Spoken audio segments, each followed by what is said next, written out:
I've been featured on LinkedIn Lunatics more than I care to count. It's a Reddit thread where people screenshot LinkedIn people's posts and then talk shit about them. Everything from my pictures, what I wear, my tan, the way I write, what I do for work. I've even had people have a go at me for the glass that a restaurant served me a drink in that was in the picture. Not something I can control, considering it was a restaurant I went to, and that's what they served me the drink in. But I don't get loads and loads of hate, but anyone who shows online, you'll get some people complaining about how you talk, structure your sentences, and you get a bit of grammar police, all that stuff. I would say 98% of people that engage with my content love it. And then there's maybe 2 to 3% that might leave some hate or snarky comments. It's usually a middle-aged, balding white man who has an issue with my clothes or with the fact that I have an opinion. Before we dive into today's episode, please hit that subscribe button. Your support helps us grow and inspire more people on their journeys. Thank you. Hello, Jane. Thank you for joining us today and welcome to the show. Hi, thanks for having me. I'm excited. Me too. And Jane, for those who don't know you, can you please introduce yourself? Oh no, you're making me introduce myself. I hate doing that. I can do it, but I have one very brief and good one, which is Creative Assassin. That's my favorite one. Great. Thank you. Yeah, I'm Jane. I'm a graphic designer. I live on LinkedIn and have for a few years now. And yeah, my tagline is Creative Assassin on LinkedIn. What made you come up with that, Jane? Because, on LinkedIn, there are many people with all kinds of, taglines or positions. But when it's something creative, something unique, it makes you remember and stand out. And I really like yours. Yeah, so one, obviously, I wanted something creative and something that is different from everyone else. And two, I really like Assassin's Creed. Oh, the game, so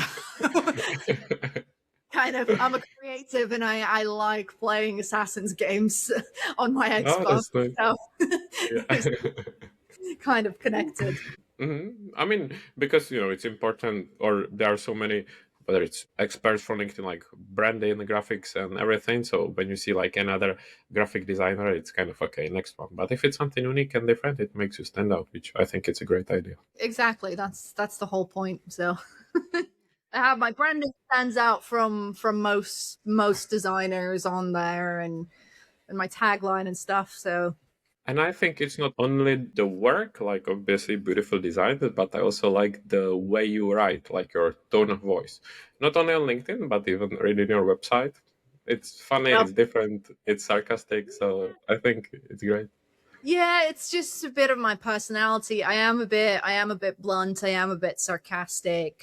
I do joke about things that probably you shouldn't joke about, so I have a bit of a dark sense of humor, but yeah, I kind of try. I'm just trying to be myself in my content and, write the way I talk.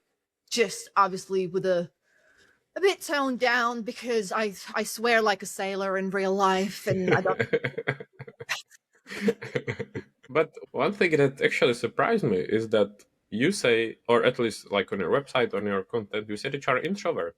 And based on your content or that we speak out, say the opposite. So are you introvert, extrovert, or something in between? Yeah, I'm definitely 100% introvert. I like being on my own and I spend most days on my own with my dog and that's how I like it. And I think there's a big misconception between what an introvert and extrovert actually is. Most people think that an extrovert is someone who's like really bubbly and really loud and really outgoing and kind of, has a tone of like has a voice and his opinion, all these things. And then it's the other extreme for introverts where people think they're quite like quiet, they're not good in social situations, they're like timid and all these kind of things. But it's not true. The main thing that divides, like two things can be, Yeah, of course. So those things can be true, but the main thing that sort of separates introverts from extroverts is how they recharge their social batteries and how they like to spend their free time I like to be on my own. If I go out, let's say for dinner with a friend, I can be out maybe 2-3 hours and then I'm done. My social batteries run out. I want to go home. I want to cuddle up on the sofa. I want to turn on TV and I don't want to talk to anyone. If I have 2-3 client calls in a day, after that, I am exhausted. I need a nap, or I need to have a few days where I don't really speak to anyone so I can recharge my social batteries.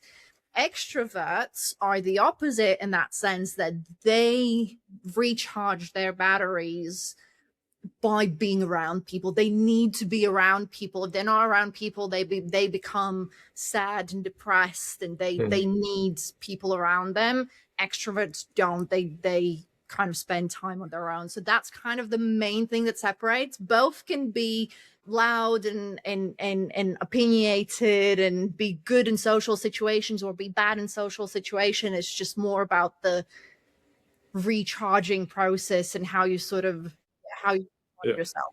So And it makes sense. And actually, thinking about it or kind of going through it now with you, I feel actually the same. That I like, I don't know, talk to people like to now, meet someone new, this and that. But at the same time, I like to then kind of recharge to be on my own doing some kind of my stuff. So it's very much relatable. Yeah, like I have a friend here. She is like, I get tired just from listening how many people she sees in a day and how many things she does in a day. Because usually when we meet up for like dinner or something, she's gonna be like, "Oh yeah, I met this friend for a Thai lesson in the morning, and then I went and did this, and then I met up with a friend for lunch, and then I met another friend, and then I did this, and now I'm seeing you." And I'm like, "Oh my god, I'm already tired." I know, and I understand. Yeah. But yeah, it's more those. Obviously, there are other things that kind of separate introverts from extroverts, and then there's also sort of one in the middle, which is an ambivert, which is kind of both. And it sounds, balance. Yeah.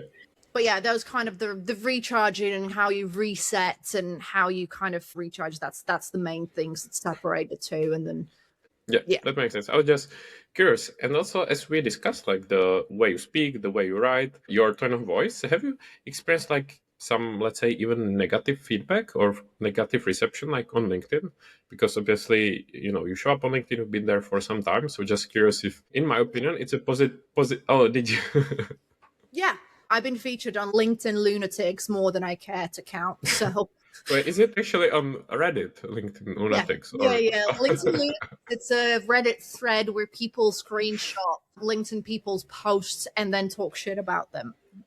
So people have everything from my pictures, what I wear, my tan, the way I write, what I do for work. I've even had people have a go at me for the glass that a restaurant served me a drink in that was in the picture. It was What was wrong with that? It was a mason jar, and someone got really offended by the fact that my smoothie in the picture that I had used with my post was served in a mason jar. Okay. Not something I can control, considering a restaurant I went to, and that's what they served me the drink in. But yeah, probably not. Like, I don't get loads and loads of hate, but like anyone who shows online, you'll get some people complaining about how you talk, how you structure your sentences, and you get a bit of grammar police, all that stuff. And obviously, you cannot satisfy everyone. And I think with a few people like this that complain, at the same time, there must be so many people on the opposite side that actually see it as something unique, as stand out, and probably inspiration for others as well to find their voice and stand out with the way they show up.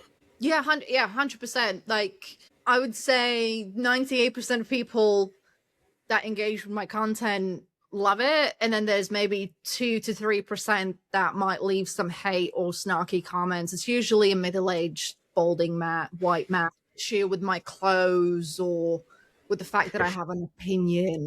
And you know what it is like, even negative, like when they talk about it negatively, for example, as we discussed already, it still helps you to boost the visibility and reach more people. Oh yeah. So it's also good. I don't think that these people realize that every time that they share a link to my post and they click on it, and even if they don't on it, even if they look at it, it still tells LinkedIn, oh, people are looking at this, so let's Yeah, show it to yeah, that is true. people. So when they engage, that gives me even more push on the algorithm, because the algorithm, doesn't differentiate between a bad and positive comment. It just goes, oh, it's a Mhm. comment, let's show it to more people. Yeah, that is Yeah. true. And Jen, if we go slightly back, I saw on your LinkedIn, like in your experience, like the work that you did before, and what was like the point, or when did you decide to pursue your passion for design and work like on your own and start building the brands on the LinkedIn? Okay, so I wouldn't say that I have passion for design.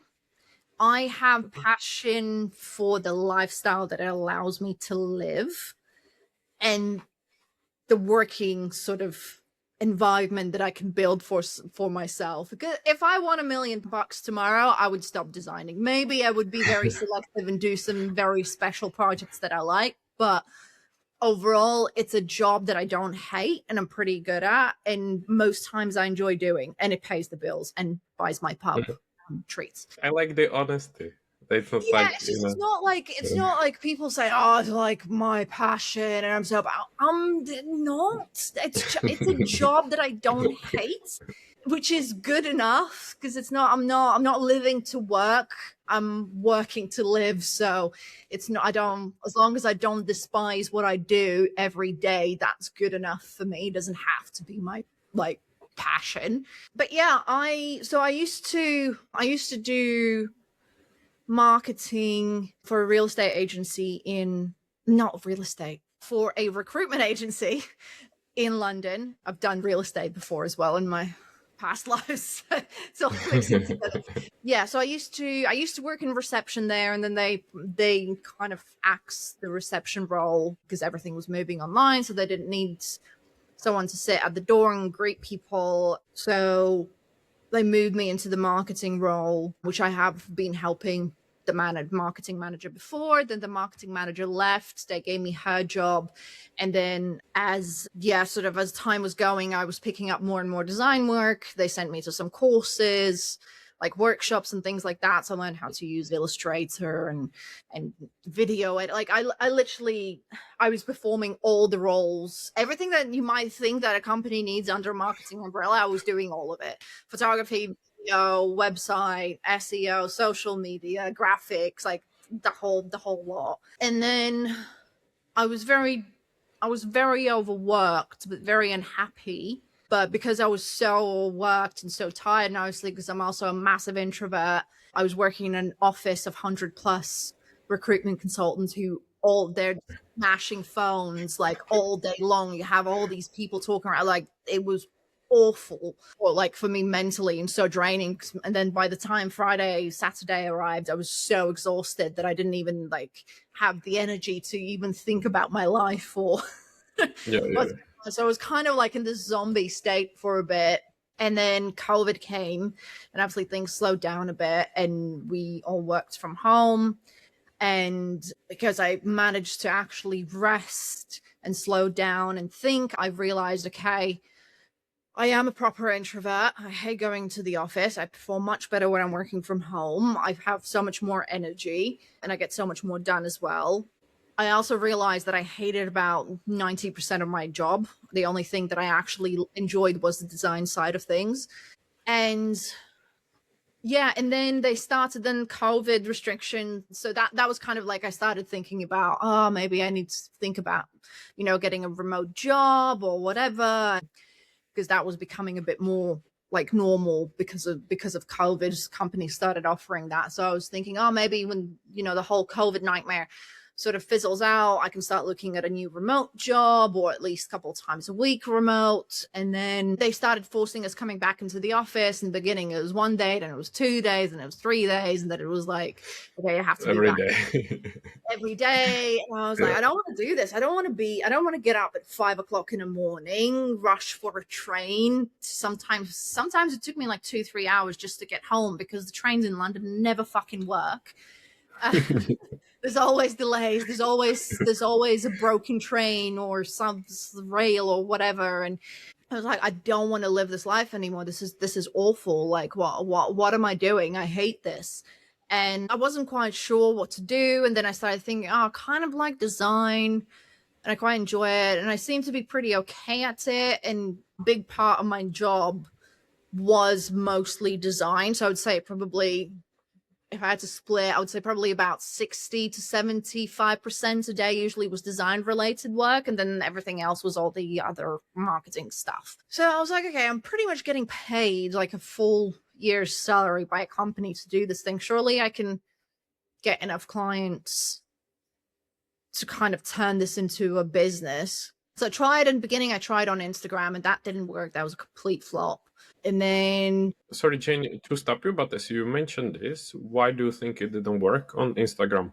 Was like your approach or target audience, or what do you think? I don't know.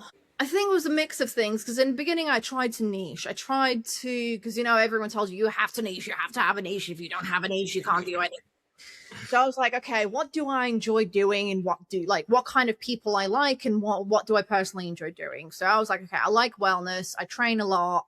I read a lot of self-help books. Like I like psychology. Like I like all that wellness stuff. I used to be a personal trainer, like all these things. So I thought, you know what? Okay, I'm going to niche women in wellness, sort of go for that niche to design for. And then I tried it and I couldn't get any clients. Every person that I spoke to on Instagram ended up pitching to me and trying to, like, when they ask those specific questions where you're like, going. So another one, yeah, it was just a lot of that. And then it's also, Instagram is so, you have to be, every post that you do needs to be quite visually stunning, and you need to post a lot, and you have to put in a lot more work to succeed on Instagram than you have to on LinkedIn. And I'm more of a storyteller. I like stories. I like just long form content, I guess that's what you can call it. And that's not really what you do on Instagram. It's all visual, and the visual is very time consuming, especially if you're a designer and you constantly need to design new things, new carousels, new images. It's just, so yeah, I think it's just not the right type of platform for me. And then I came across, actually, one of the people that I came across on LinkedIn, my boss sent me. Can't remember the name now, but it was some sort of LinkedIn coach person, just basically talking about how you should be posting on LinkedIn. You can build a business and you can like do all these amazing things with LinkedIn. And he sent it to me and he was like, oh, have a look at her. Like she's really cool. This is really interesting. Maybe we can do something like this for the recruitment agency. Maybe see if you can get any of the recruiters interested in kind of taking part in being more active on LinkedIn and things like that. I was like, yeah, sure, why not? And then through her, I found some other people. And then I landed on, I don't know if you know her, but Leah Turner. Mm-hmm. Yeah, so I found Leah Turner and I started following her, and she was just basically talking about how, she was a single mom, she was making like 18,000 a year, and then she started posting on LinkedIn and she blew up and she built all this business, but basically talking about her life and having opinions. And I really resonated with her. I'm not a mom, but it's more like she's, she has tattoos, long blonde hair, like she's quite alternative. She's not the typical button up sort of LinkedIn corporate Colin. And I really just resonated with her, who she was as a person and how she was posting. And I was like, you know what? I have opinions. I have things to say. So I started following her and just kind of learning from what she was doing, and started doing more personal content on LinkedIn, while also trying to kind of introduce the whole LinkedIn personal brand to the recruiters, but they were really resistant. So I by the end, I gave up on it. So I was like, you're not listening to me. So it's a waste of time. This is exhausting. Like, I can't keep doing this. Yeah. And then I started posting on LinkedIn and I started doing it really seriously. I think about month 2 or 3, I got my first client. In the beginning, she asked me, because I did a post about my clinical depression, and I was talking about that, and that I think was one of my first viral posts. Like, it really blew up. And this person reached out to me and she's like, oh, I'm going to be starting, I want to do these blog series on mental health and workplace environments and all this sort of stuff. Would you want to come on? And I was like, sure, I've never done this before, but why not? You know, I guess if I'm really terrible, just don't post the episode. So I went on and did that, and then after that we got on really well. And then she was like, you know what, I want my graphics for the podcast to be a bit more professional. Do you want to do my graphics? So she was like one of my first clients. And then it kind of started snowballing. She recommended a couple more people to me, and then my content started catching eyes. And I was also living in comments a lot on a lot of big creators' profiles. So I built relationships with them, and then they started sending me some clients, things like that. So it kind of just slowly snowballed. And yeah, I think about 6 or 7 months in, I was giving notice at my full-time job, saying, Nice, yeah. I realized, because I was working like mental hours. I was working like 7 days a week, like morning till late at night, weekends, everything. But yeah, I realized that with the design work, I was only doing it like part-time and sort of half-assed, and I was already making more doing it than I was making at my full-time job. Yeah, that is true. And it was a lot less stressful. It was just kind of like, you know, one doing LinkedIn banners and brochures and things like that. And it was all really quick and easy work, and you got paid good money, and you didn't have much stress with it. So I was like, okay, if I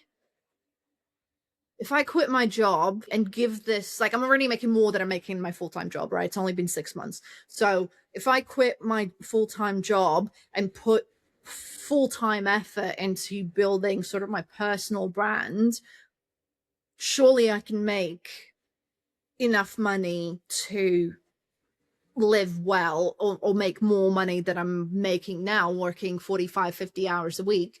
And yeah, and then in the back of my mind, I was like, and if it all flops and fails, I'm just going to go back and get another job. Like, Yeah, worst yeah, comes to worst, I'll go and bartend. You know, I'm a really good bartender. I can pour a drink. So yeah. you know, there's always options. It's not like this is the only job in the world that I'm ever going to be able to have. And like COVID was over as well, so there wasn't that issue anymore. So I was like, you know, fuck it. I'm gonna bet on myself. I'm gonna take this risk, see what happens. If it doesn't work, I'll move back in with mum. I'll live with mum for a few months. I'll save money, and I'll start, like, you know, move back to London, whatever. I'll figure it out. But like, I have options. And yeah, and then I resigned. A lot of people took the piss out of me from the company and laughed at my content and the stuff that I was posting, because the more longer time it went, the more personal stuff I was posting. So people were getting a bit like, oh, that's so cringe. Like, look at me, I'm an influencer.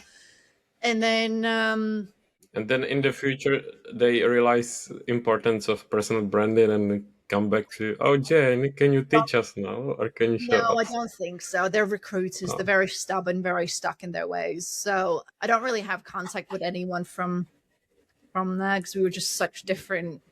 They were all about, like, you know, smashing like proper sales, smashing the phone, and, you know, starting drinking on Thursday till Sunday and parties. oh And yeah, like, yeah, yeah.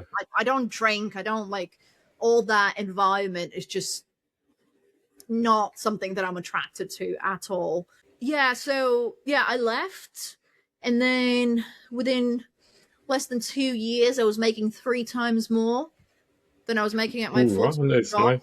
Tripled my salary. I was making like 33,000 pounds a year as I'm managing a whole marketing department for 100 plus people's company.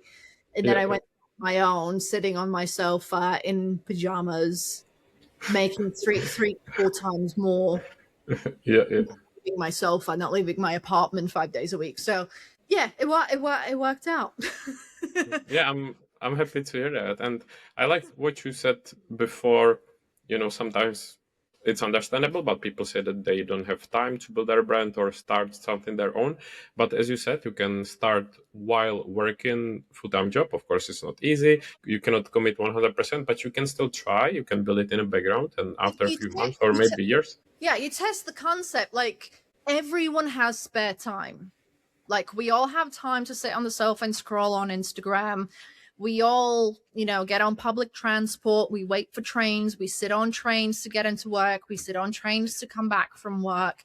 We can find time to do it. And that's how I did it when I had the full-time job. First, like weekends were like full on work on my personal stuff and side hustle. And then during the week, lunch breaks, I worked on my client stuff. In the mornings, I would get up even earlier, go into work super early, do some client work, then do work, then have a lunch break, do client work, then back to normal work, leave work, go home. Same, like it's hard work. Like I was working like crazy for 8 months, but it was worth it because I managed to build up a foundation for myself to be able to leave my full-time job and kind of become my own boss, and also at the same time build up something that allowed me to make the most money I've ever made in my life working for myself. So yeah, you can find time.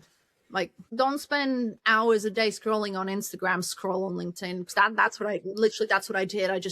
I stopped going on all the other apps, and all I did is, like, if I picked up my phone and I was doom scrolling on LinkedIn, and I was commenting and engaging with people because I knew that if I'm doom scrolling on LinkedIn and engaging people, that will help me build my personal brand. If I'm doom scrolling on Instagram, it's not going to do anything for me. So yeah, and how smart algorithm is like on Instagram or TikTok or somewhere else. So spend there forever. Mine's full of dachshund videos. So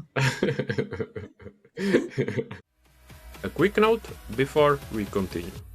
One of the things I've realized from hosting this podcast is that I spend a lot of time thinking about the conversations long after they end.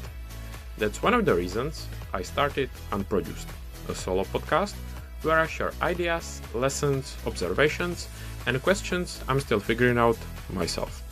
If you'd like to check it out, you'll find the link in the description. Now, back to the episode. And Jane, you said before how you got your first client, but I think it's like challenge for many people to attract clients, whether it's first client or maybe continuously get new clients. So what would be like your advice for people that are on LinkedIn and either struggle to find first clients or struggle to find clients in general?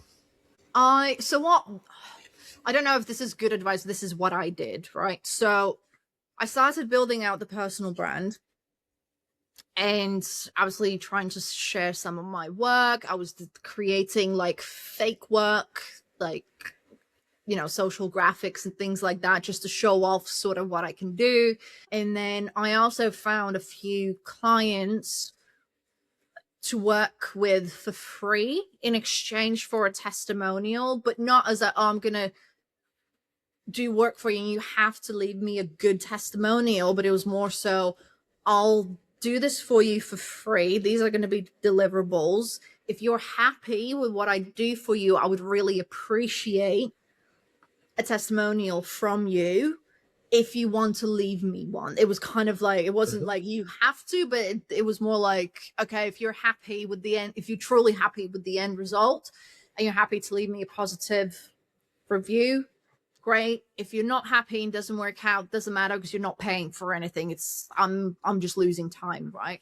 But at the same time, I am learning because I'm learning how to deal with people, how to brief, how to deliver projects, manage all that stuff. So for me, it's a win-win either way. For the clients, it's either win or meh. Yeah, and they don't lose anything, right? Really lose anything, right? So yeah, I think I had 1 or 2 clients that I worked with for free, and they were happy and they left me some testimonials, and obviously I posted all that work on LinkedIn. And then one of those clients actually came back later for some paid work because she was so happy with the free work that I did for her, so she ended up paying me for some work. And then yeah, it's just that's what I did. And I spent loads and loads and loads of time just building relationships with people, talking in DMs, commenting, engaging in banter, just getting on coffee calls, and not with I'm going to try to sneakily ask you questions and try to convince you that you need to buy from me. None of that. I didn't even think about it. I just talk to, and many times those conversations, maybe not instantly, but with time, turned into clients. And then the more you post, the more people see your work and your personality, the more they get attached, the more they get interested. They might not reach out straight away, but they might reach out 6 months down the line.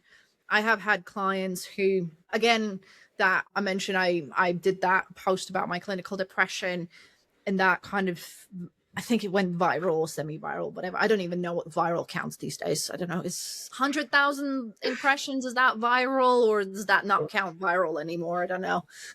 I think it does. I don't know what other people see, but to me it sounds pretty Yeah, like so crazy. I think that post hit like 100,000 impressions or something like that. And then I had 2 or 3 clients within a space of 6 months that reached out and said, oh, I started following you because I saw that post where you talked about depression and it really resonated with me, so I started following you, and then I decided to build this brand. And because you were talking about this topic, and because it's going to be like a mental, like, one of them was a therapist who works with teens with eating disorders, and can't remember what else, it was something to do with eating disorders and some other, he was like a specialist. And he reached out to me from the same post saying, oh, I want you to do my new brand for my new clinic because you get what I'm doing, because you understand mental health, you talk about it, you're open about it, you get it, so I want you to do it. And that's because I've openly have spoken more than once about my own struggles and things like that. And then there was another guy who was doing some sort of wellness code. This was so long ago, I can't exactly remember, but I think it was something to do with fitness and mental health as well. And he was the same. He's like, oh yeah, I saw that post. It really resonated with me. And now that I'm building this, I really want you to do the brand for me because I think you're the right person. So yeah, it takes time. It's not a fast process. It kind of slowly builds up and builds up. And again, you need to do good work and leave good impressions and build good relationships with clients. I have clients who have been coming back to me for the last 2-3 years. They probably could find someone cheaper if they wanted to, but they don't, because they know that every time they'll come to me, they'll get good results, quality work, and it's going to be quick. And they keep coming back because it's easy. They just go, Jane, I need this. How much is it? Okay, great, let's do it. And then I do it. It comes back. It's maybe a couple of tweaks, and we're good to go. Next project. So I think the quality of work and the relationships you build with the clients is very important as well, because every good job and every good relationship and interaction you have with the client can lead, one, to repeat work, and two, to referrals. So going above and beyond where you can and as much as you can without kind of, I think, burning yourself out, to leave a good impression on people and on your clients, so they do want to come back and they do want to refer you their friends and their colleagues. And I agree. And as you said, it's not only about like a quality or beautiful work, especially when it comes to design. Of course, it's very important, but at the same time, it's also about the person that you work with, like a quality, delivery, communication, and everything. Because yeah, I can see it like from my own experience as well, that there are people who may create beautiful results, but might be hard to talk to, I don't know, slow or just unprofessional. So you want to work with someone who makes it just smoother and more enjoyable. So there is much more behind it. Exactly. I've had plenty of clients who have come to me and gone, oh my God, it's so easy to work with you. Like, this person I worked with before, they're an absolute nightmare. Like, they would do this or that, or they would like force me to use Figma when I don't know how to use it. And I only know how to use Canva, because there's a lot of designers who have really big egos out there. And like, oh, I'm not going to touch Canva. That's not a professional design tool. And I'm like, I don't fucking care. All clients love Canva. They know how to use it. I'll live on Yeah. all day long. I don't care. I don't have that ego. Ego doesn't pay my bills. I don't care. Exactly. Yeah. And Jane, actually, as you mentioned this, I was about to ask you. I saw recently I think you started or you are starting maybe series on LinkedIn with some Canva tips. And I was about to ask you if you are actually teeny tiny Canva or something like that. Yeah, And if you're like one of it's those people, tutorials. oh yeah. If you're like one of those people that are, I'm team Canva versus team Figma, or if you are both, or if you got favorite tool. I love Figma. I adore Figma. I think it's one of the best tools out there. It's super easy to use. It's just the workflows and everything. I love it. But I will never force a client to use something that they're not comfortable with. If I always offer when I do design work, let's say banners and carousels and things like that, I always say to clients, do you want it in Canva? Do you want it in Illustrator? Do you want it in Figma? No one, very few people want it in Illustrator. I would say probably 75% want stuff in Canva because they know they're going to get editable files. They know how to use it. That's what they want. They will wreck the files.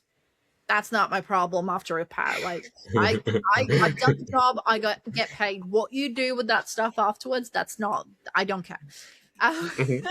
Yeah, and then a small percentage is in Figma. Like I work in Figma quite a lot because I design websites as well. So Figma is primarily for websites, UI, UX, and all that sort of stuff. But you can do all the other stuff in it as well. So yeah, I use it a lot. I love it. I wish I could just use Figma, but that's not the world I live in.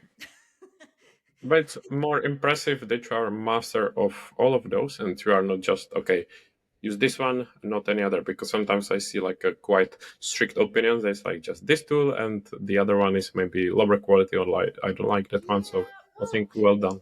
That's the thing. I don't have an ego. I don't need to prove anything to other designers or other people. I started out on Canva. That was the first tool I learned when I worked at the recruitment agency. That's what I mostly used, and it was easy. And I created loads of stuff for the teams to use, like reusable templates and things like that. So I got quite familiar with it, and then I started going on design courses. I learned Photoshop, I learned Illustrator, After Effects, all the video editing stuff, Lightroom. Like I've gone through most of the Adobe suite, and yeah, and then obviously when I went out freelancing, I realized that most people are most familiar with Canva. And it's easy to use. It obviously all the stuff that you have in it, either it's free commercial license or you need a paid account and then you have access to all the extra stuff. So it was easier from licensing point of view because in Illustrator, unless I create every single asset and every single icon and every single background and texture and shape, whatever, custom in Illustrator, I can't provide the source file to a client because they don't have the licensing for the assets that I have used in that design. And obviously, as a designer, I use a lot of templates and pre-built stuff because otherwise I would, things would take forever. Like if I wanted to do a swirly gradient, some sort of shape or thing, I'm going to go on FreePic or Envato Elements and download it and adjust it to what I need. I'm not going to do it from scratch because it's probably going to take me 3 hours. So yeah, so it was one of the licensing thing as well, because a lot of people wanted source files and then I can't do it with Illustrator unless I do everything from scratch. But if I do everything from scratch, I need to charge a lot of money because it takes a really long time to do like a LinkedIn or whatever. And then obviously most people don't have Adobe software and they don't know how to use Illustrator or edit it, but they do know how to work in Canva. So it was just one of those things. Yeah, I probably spend about 70 to 80% of my day working in Canva because that's what clients want and prefer, and that's what they're comfortable with, and that's what I work in. I don't have an ego trip about, like, obviously you can do more with Illustrator. Obviously you can do more with Figma. Obviously they're professional design tools. Canva isn't, but it's getting better with every day because they keep bringing out new things and new tools, and you can do a lot of stuff with Canva now. So yeah, I just work with what the customer base wants, not what I want, because what I want doesn't pay my bills. Yeah, of course. I like it, and I agree. I like Canva, but obviously I'm not a professional designer, so I was curious to hear your approach, and it makes sense to me. I could, Jane, ask you many more questions, but to be aware of time, I want to ask you kind of lighter questions. So, what is it that you like to do in your free time, or what are some of your hobbies? What I like to do in my free time: sleep. No, I do love a nap, like a good Sunday afternoon nap. Love it. I like traveling. I guess traveling is one of my like main hobbies. I wish we could have discussed more your experience with Thailand, but I'm afraid it will be another hour, so it will take time because I Yeah, like to discuss geography and traveling as well. So, yeah, no, Thailand is my happy place. But yeah, I like travel. I like exploring new places, new things. what is then, except Thailand, what is your favorite one that you visited? Taiwan and Vietnam. Yeah. And if you don't mind me asking, why Taiwan? I've never been there, but I'm not sure why, but I wouldn't expect Taiwan. I don't know. I just really liked it. I was very surprised by how much I liked it and how nice it was. It was very clean. It was very safe. Mhm.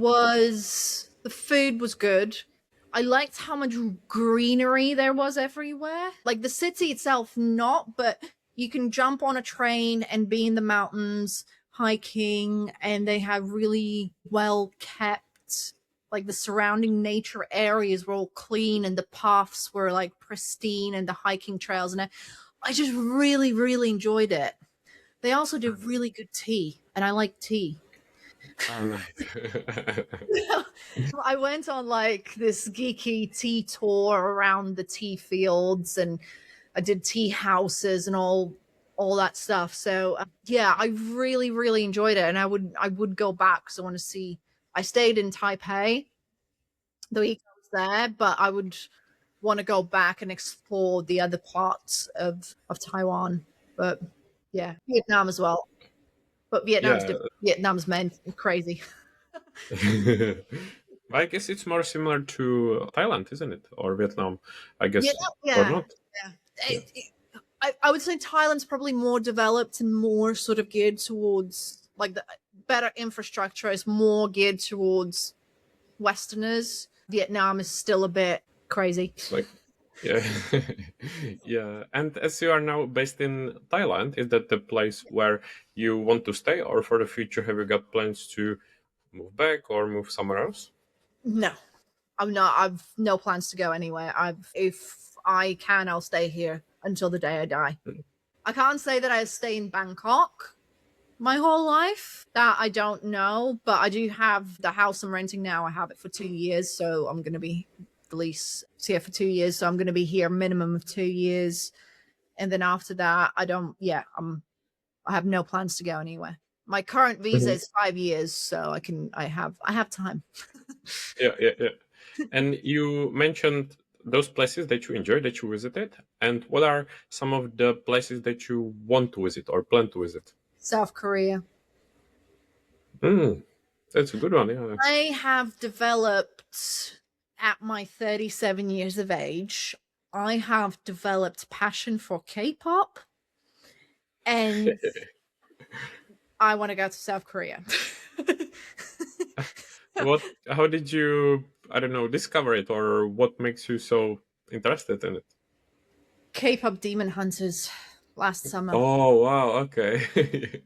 I went, so when it came out, I watched it on Netflix, and I was like, "Oh my god, this is so good. What the hell?" Like obviously I've known about K-pop my whole life. Like I used to be a massive anime fan, so I'm kind of familiar with the Southeast Asian culture, but I never really listened to K-pop as such. I never gone down that rabbit hole. Obviously, I Yeah. know BTS and Pink and all these big ones, but I've never really listened to anything. And then yeah, K-pop Demon Hunters came out, and I watched it, and I was like, oh my god, this is amazing. I've probably seen it like 1,000 times. I just constantly have it on in the background. And yeah, when that came out, I just went down a K-pop rabbit hole. I remember I was up until in bed until like 3 a.m. just scrolling through videos. Started with K-pop Demon Hunter videos, and then it kind of just led me through different things. And then I found this band called Stray Kids, and they're very different and quite unique compared to the other big mainstream K-pop brands. They're very loud, and they're very in your face, and they mix all these crazy music genres, and they have really cool videos and interesting voices. Like one of the guys, he looks like an angel. You can't tell if he's a woman or a man. He's like the most beautiful human being I've ever seen in my life. And he has the deepest voice I have ever heard. Like as soon as he opens his mouth, he has this blonde hair, he looks angelic, and then he starts singing and has this really deep, like like what the hell is going on here? So I went down that rabbit hole, and then I became a fan of K-pop. No, it made me curious. I will check it out, and I wasn't expecting this. It's really interesting. Yeah, so yeah, South Korea, I want to go, and then I want to do Japan. I want to go to China, Singapore. I haven't been to Singapore yet. Yeah. Well, I think a good thing is that it's not that far away for you, right? Since you live Yeah, there, it's behind the corner. Down the road. I think Japan's the furthest out. I think it's about 8 hours from Thailand, but yeah. It's all around here. Sounds exciting, yeah.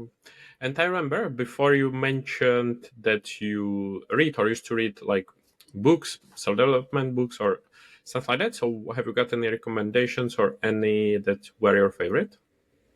No, because I haven't read any self-development books in a very, very long time. I still read a lot. I probably read about 4 to 5 books a week, but I read loads of urban fantasy because reading for me now is a way to switch off and relax my mind and kind of just detach myself from work, because I'm sure, as you know, when you work for yourself, it's really hard to kind of, you're always on, right? And reading is one of the things that kind of takes me.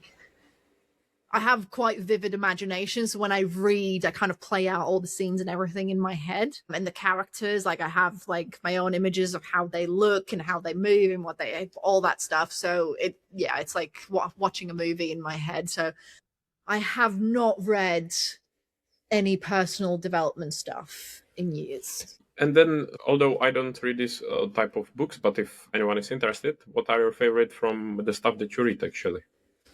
There's a lot. There's this series called Anita Blake, which is about a vampire hunter, and I think Marvel also does comic books from the books, or at least they used to, I think, or was it DC? I can't remember. One of the big comic book companies does a comic book as well. So it's like a vampire, sexy demon, vampire, werewolves, all that sort of stuff. Like a Twilight Saga. No, it was a bad joke. No. I'm sorry. There's no shiny vampire. There's none of that. Sorry, Twilight Saga was terrible. I shouldn't have said that. It's one of those that's really bad, but it was also good because it was so bad. It's like it's a cult classic. Like everyone knows Twilight.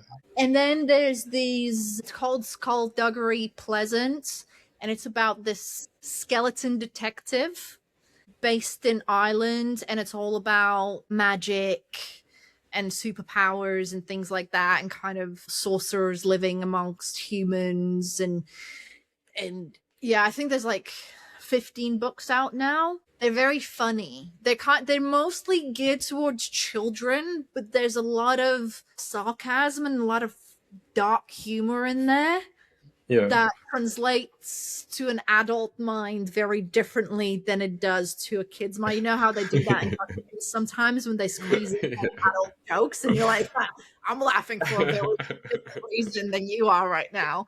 So it's kind of that, but it's just fun and easy to read, and like the world building is amazing and the characters, and you get like really attached to some of the main characters in the books. And it's just a nice easy series. Oh, it sounds cool. Although I don't read this stuff, it sounds exciting listening to what it is about, and it sounds cool. If anyone is interested. Yeah. And then, Jane, can you please summarize where people can find you, follow you, and promote any of your services? So LinkedIn is probably the best place, or through my website, which is janekisnika.com. It's really easier if, I don't know, you put it in the description or something. On the show notes, I will. My surname's a bit of a tricky one, as you can see, so it's not the easiest to remember and spell. But yeah, LinkedIn or Jane Kisnika on LinkedIn. I'm the only one. There's no one else. Or janekisnika.com. That's what it's good about it, that it's unique. As you said, it might be harder to spell, but at the same time, there is no one like that. It makes it unique to you. Yeah. No, definitely. just me. And then, Jane, have you got like any plans or goals in, let's say, upcoming weeks or months you'd be willing to share with us or with the audience to be excited about? Just keep working. That's my goal. I don't have like any. I'm not one of those people. I don't want to build an agency. I don't want to have employees. I don't want to have all these like big things. I'm happy just working, doing my thing, making decent money, saving some, helping my mum with her mortgage, and just enjoy the journey. Enjoying the journey. Like one of the main things that I want to push for more is websites, because they're higher ticket items. I can do less and make more. That is smart. Yeah, I like it. So yeah, website design and development is something that I've been pushing for the last year, and I want to push it even more for the rest of 2026 and just going forward. I kind of want to move away from being the LinkedIn banner queen to being more of a website and bigger project queen. Yeah, so, no, it makes sense to me, and I understand. And I didn't, by the way, that nickname. I did not come up with that. Some people have called me the LinkedIn banner queen. I didn't come up with that. But I guess, it's a good one, because I feel like there are a lot, I mean, understandably, but a lot of people who like position themselves as, I don't know, this week I did this number of banners. Banner is the most important, and this kind of, I know it's important, but kind of recycled when you see it all the time, that, okay, banner, blah, blah, blah. Then you feel like, okay, I keep listening about the banners and it's going to be everywhere. So I feel like everyone wants to occupy that space, because obviously on LinkedIn is important. So it's good that you are, the queen, that you've got the title. Yeah, or someone gave it to you. Yeah, it's what I started. Like, I've probably at this stage I've done 1,000+ banners, so it's a lot. I've done a lot. Like at one point when I first started out, I was probably doing 4 or 5 banners a day, Monday to Friday, plus other stuff on top. So I'm kind of, the more I've grown, obviously the more I've expanded my services, and now I'm trying to more focus on bigger projects. Yeah. Usually the LinkedIn banners and things are the low ticket item that brings in clients and then converts them to sometimes brand sites, brochures, slide decks, proposals, all that sort of stuff. So yeah, I don't push the LinkedIn banner thing as much as I used to, because it's just time wise it doesn't convert as well, and money wise than a website, for example. So no, I understand it. One needs to be smart, of course. And then Jane, where many hours in a day, right? So yeah, and that's right. Then I was like to ask you, Jane, very last question. If there is anything I should have asked you and did not, or any final message or anything you would like to leave the audience with? Oh God, you should have told me to think about this before I came on the call. No, don't worry. Does it need to be something groundbreaking? I would say stop caring about what everyone else thinks and just do you on LinkedIn, because you'll never please everyone. Doesn't matter what you do. There's always going to be someone who hates you or hates what you do, or doesn't agree with what you do. So stop listening to the haters and just do you, and build your dream and do what you want to do instead of trying to please everyone else. So I guess that's my close That's a good one, and I LinkedIn, agree. LinkedIn changed my life. So I'm a big. It has a lot of flaws, but LinkedIn has changed my life and my career. So I am a big fan of it, even though at times I hate it. So I agree with you that LinkedIn, I think it's a powerful platform. Of course, everyone has highs and lows. Like, not every day is a sunshine, but it can be, if you know how to use it, you're willing to put the effort in and keep showing up. It can be really great. And I'm glad to obviously hear about your story. I want to say, Jane, big thank you for your time. It was really nice to listen to your story, your experience, to have fun, because I like when not only when there is someone sarcastic, has fun, positive and enthusiastic. I really enjoyed it. I feel like that we could be talking for way longer, so maybe at some point in the future again. So thank you very much, Jane, and I'll be wishing you all the best in the future. So thank you. yeah, no, thank you for having me. This has been fun. Thanks for listening to Produced by with Tomen. Check the show notes for all the links, and don't forget to subscribe, like, and share your feedback. Speak soon.